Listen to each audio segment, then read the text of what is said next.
अस्सलाम वालेकुम प्यारे बच्चों। आज हम इस वीडियो में एक नया लेटर सीखेंगे और वो है W।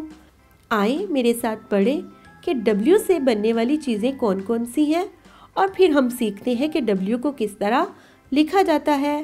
तो चलें मेरे साथ पढ़ें। W for watch,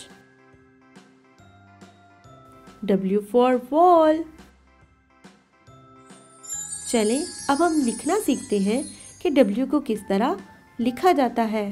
सबसे पहले इस डॉट पर पेंसिल रखेंगे और तमाम डॉट्स को मिलाते हुए एक तिरछी लाइन लगा देंगे और फिर इस डॉट पर पेंसिल रखेंगे और ऊपर तक मिला देंगे और ये बन जाएगा V। इसी तरह इस डॉट पर पेंसिल रखते हुए दोबारा एक और V बना देंगे और ये बन जाएगा W। अब हम दोबारा इसकी प्रैक्टिस करते हैं कि W को किस तरह लिखा जाता है।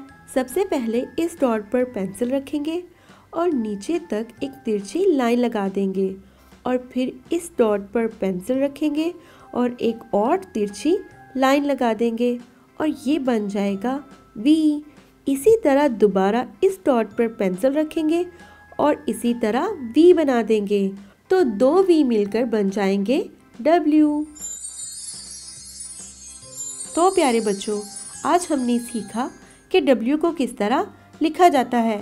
अब W को लिखने की प्रैक्टिस अपनी अपनी बुक्स पर करें और मुझे इजाज़त दें। अब हम दोबारा एक नई वीडियो में एक नए लेटर के साथ मिलेंगे। तब तक के लिए अल्लाह हाफिज़।